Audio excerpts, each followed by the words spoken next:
Kenapa dunia barat lebih maju daripada Islam? Semua teknologi berasal dari barat. Ada 3 sebabnya. Yang pertama, umat Islam terlanjur diajarkan meninggalkan dunia. Tinggalkanlah dunia. Dunia ini hanya menjadi penghalang bagi akhirat. Yang mengajarkan ini siapa? Yang mengajarkan ini Snok Hurgroni. Pura-pura masuk Islam, namanya dirubah jadi Abdul Ghafur. Pergi dia ke Mekah, berteman dengan orang-orang Islam Indonesia supaya dia bisa menyesatkan Indonesia. Dunia ini tinggalkan. Dunia ini bukan untuk tempat kalian.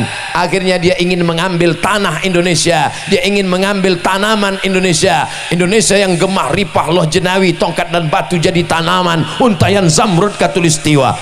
Padahal Islam mengajarkan umat Islam mesti berkuasa. Lihat Muhammad Al-Fatih, umat Islam berkuasa. Lihat Salahuddin Al-Ayyubi, umat Islam mesti kaya raya. Lihat bagaimana Nabi Muhammad, Abdurrahman bin Auf, Sa'ad bin Rabi', sahabat yang milioner. Maka umat Islam jangan sampai meninggalkan dunia. Doa kita diajarkan, Rabbana atina fid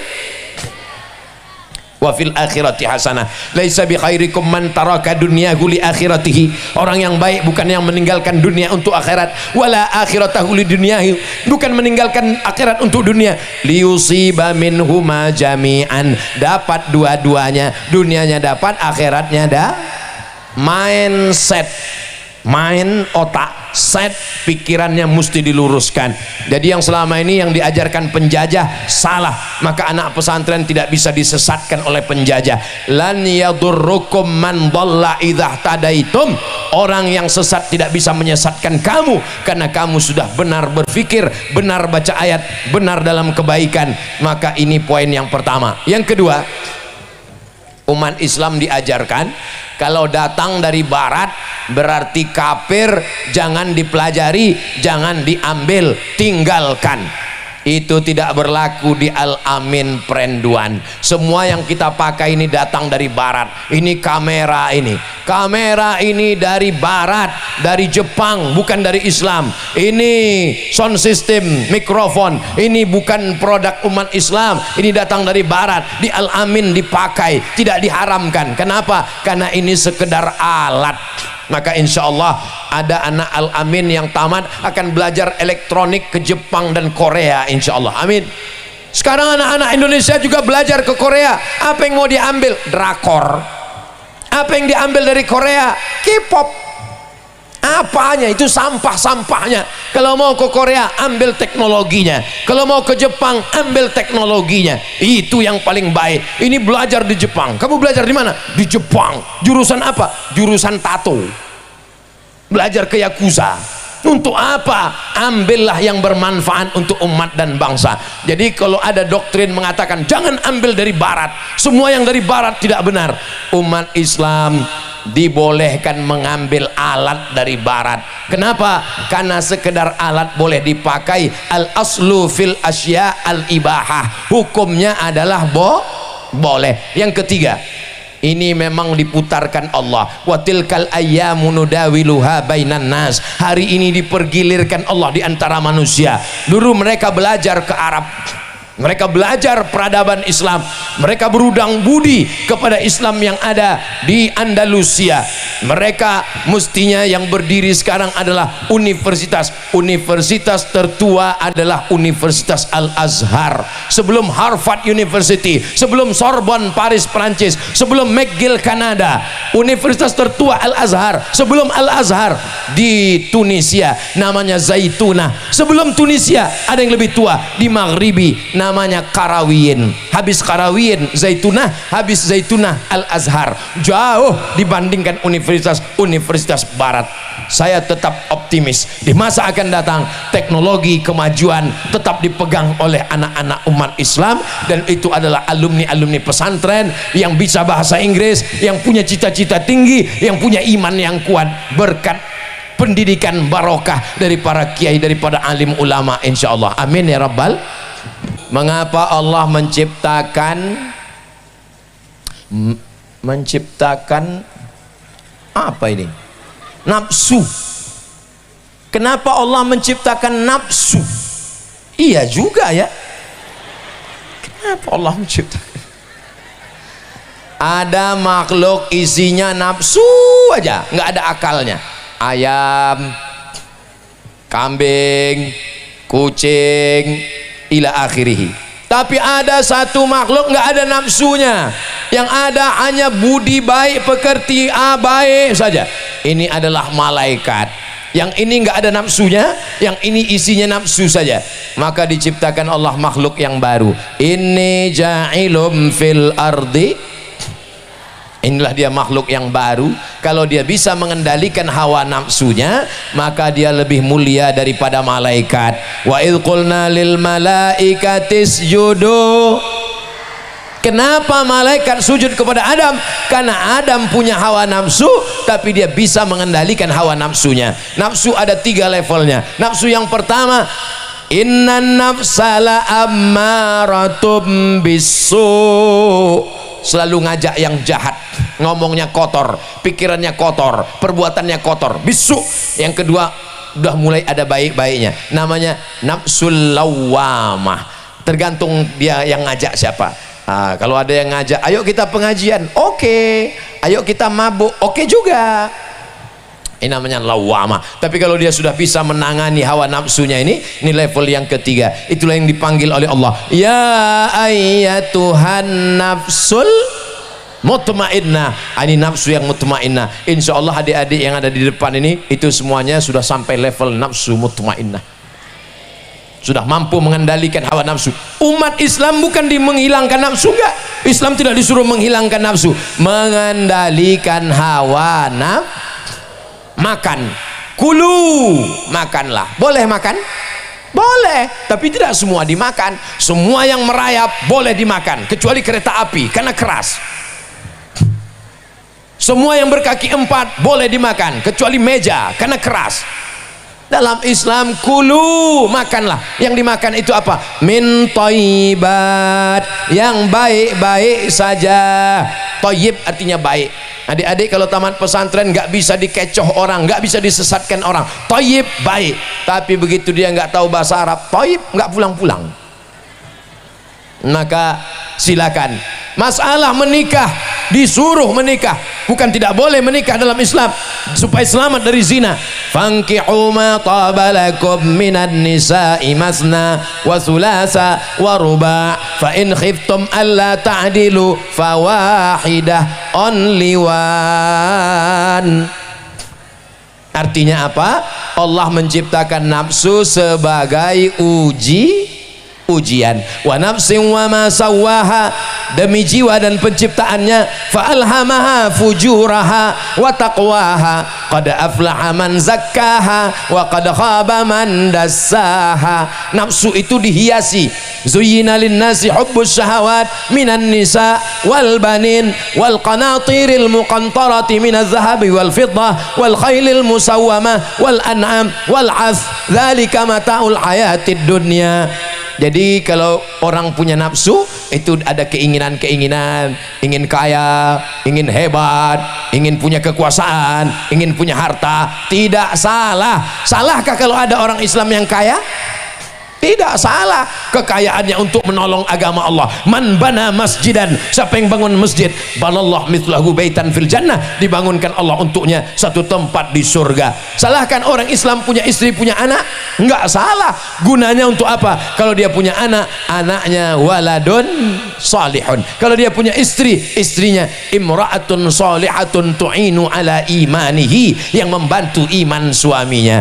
Jadi hawa nafsu diciptakan Allah supaya ujian bagi manusia. Yang lulus dapat surga. Walladzina amanu wa amilus solihati ulaika ashabul jannah walladzina kafaru wa kadzabu bi ayatina ulaika ashabun. Mudah-mudahan kita semuanya lulus sampai mati dalam keadaan husnul khatimah.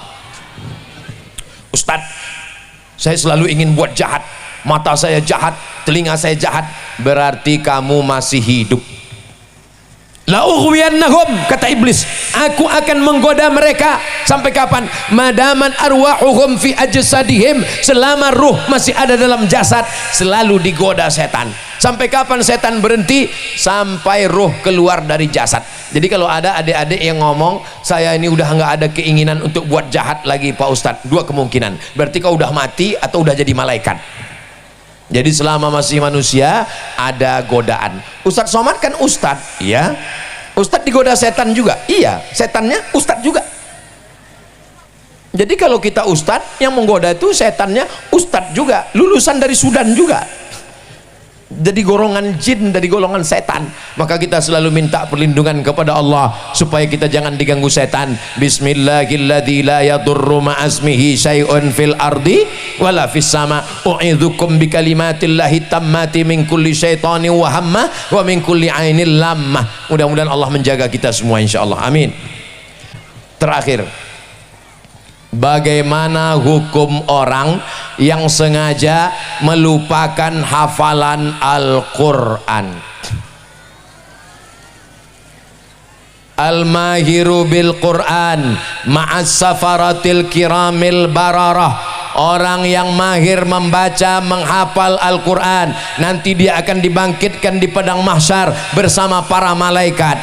Lihat kanan malaikat, kiri malaikat, depan malaikat, belakang malaikat, atas malaikat. Kenapa aku bangkit bersama malaikat?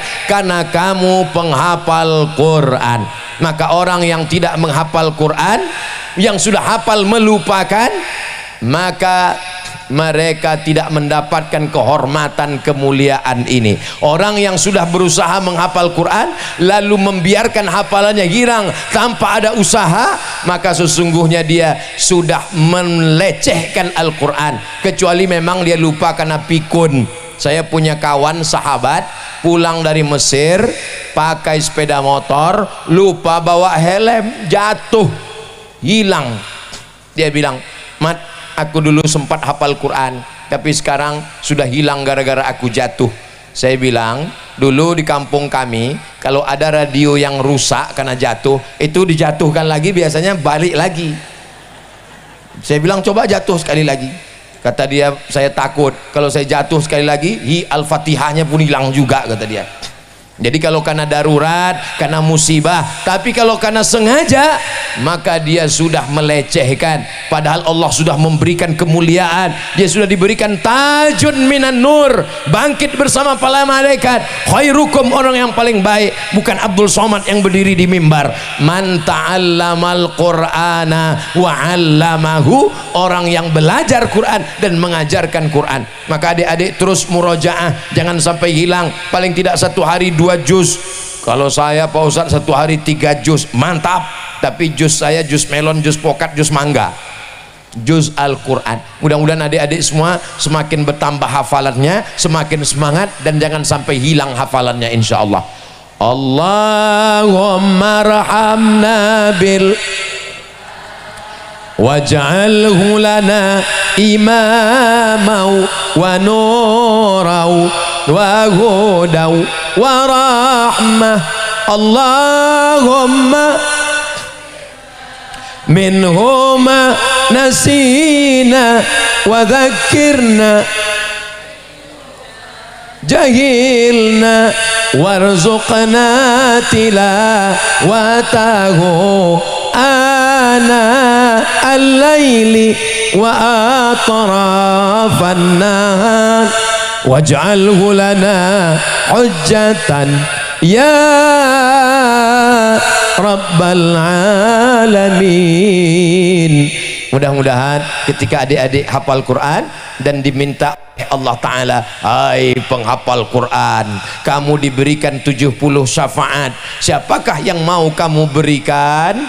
Nanti adik-adik akan memberikan kepada ayahnya, kepada ibunya, kepada anaknya, kepada suaminya, kepada istrinya, kepada saudaranya, kepada gurunya. Jangan lupa berikan untuk Ustadz Abdul Somad 1.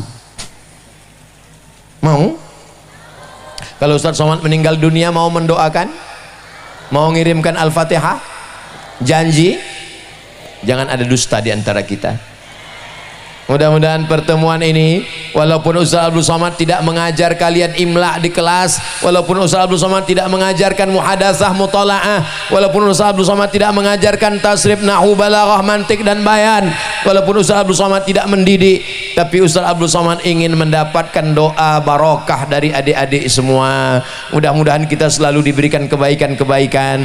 Puncak dari tausiah bukan tablik akbarnya, puncak dari tausiah kesantrian bukan dari pengajiannya, tapi puncak ada pada doanya. Maka aminkan doa kiai kita dengan kekhusyuan, dengan kebaikan. Mudah-mudahan adik-adik semua jadi anak-anak yang soleh dan solehah, dibukakan pintu hati untuk belajar dan mengajar, dijadikan para penghafal Quran mujahid fisabilillah, membahagiakan orang tua, bermanfaat untuk umat dan bangsa. Terima kasih atas segala perhatian, mohon maaf atas segala kesilapan dan kekhilafan. Ditutup dengan pantun penutup, menangkap puyuh di Bukit Selasih. Thank you dan terima kasih. Aku qauli hadza astaghfirullah li wa lakum. Wassalamu alaikum warahmatullahi wabarakatuh.